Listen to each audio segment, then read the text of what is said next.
இறுதியாக கேள்வி பதிலில் முகமது ஆக்கில் ஐ ஹுசைன் இன்னொருத்தங்க இருக்காங்க.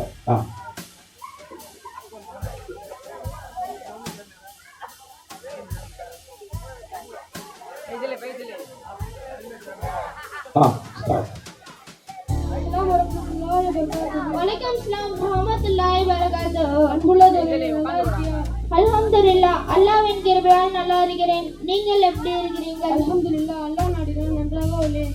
நாம் இருவரும் நபிகள் நாயகம் ஸல்லல்லாஹு அலைஹி வஸல்லம் அவர்கள் ஹஸ்ரத் அலி ரலியல்லாஹு அன்ஹு அவர்களுக்கு செய்த நல் உபதேசங்களை மாறி மாறி கூறிக்கொள்வோமா? இருக்கிறது அப்படியே சொல்லிக்கொள்வோம். முதலில் எவரையும் தாழ்வாகவும் இழிவாகவும் பரிகாசம் செய்ய வேண்டும். அண்டை வீட்டாரை துன்புறுத்த வேண்டாம். உனக்கு பிடித்தவர்களை வேத்துக்கோள் சொல்ல வேண்டாம். மனந்தரம் கழிக்கும் போதே பேச வேண்டாம். துஆ இக்காமத்திடையில் பேச வேண்டாம். பிறரின் குற்றங்குறைகளை தேடி தெரிய வேண்டாம். நண்பர்கள் மீது வீண் சந்தேகம் கொள்ள வேண்டாம். எந்த நிலையிலும் பொய் பேச வேண்டாம். பகைவர்களை எளிதில் நம்பிவிட வேண்டாம். பெருமை கொள்ள வேண்டாம். பேராசை கொள்ள வேண்டாம். யாசகம் கேட்பவரை விரட்ட வேண்டாம். இருளில் சாப்பிட வேண்டாம். தனித்து பயணம் செய்ய வேண்டாம். உணவை முகர்ந்து பார்க்க வேண்டாம். எதையும் புரியும்படி பேச வேண்டும். பிறரின் விருந்தழைப்பை ஏற்றுக்கொள்ள வேண்டும். இருப்பதை வைத்து திருப்திப்பட்டுக்கொள். பிறரை நன்மையின் பக்கம் அழைக்க வேண்டும். பிறரை தீமை செயல்களில் இருந்து தடுக்க வேண்டும்.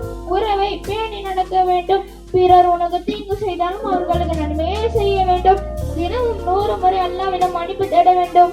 ஆஹா, தோழரை அழகழகாக சொன்னீங்க. மாஷா அல்லாஹ். நீங்களும் தான் ரொம்ப நல்லா சொன்னீங்க. ஜஸாக்கல்லாஹ். பாரக்கல்லாஹ். அஸ்ஸலாமு அலைக்கும் வரஹ்மத்துல்லாஹி வபரகாத்துஹு. அல்ஹம்துலில்லாஹ், மாஷா அல்லாஹ். எல்லா பிள்ளைகள் இருவருக்கும் அல்லாஹ் தௌஃபீக் செய்வானாக. இந்த பாக்கியம்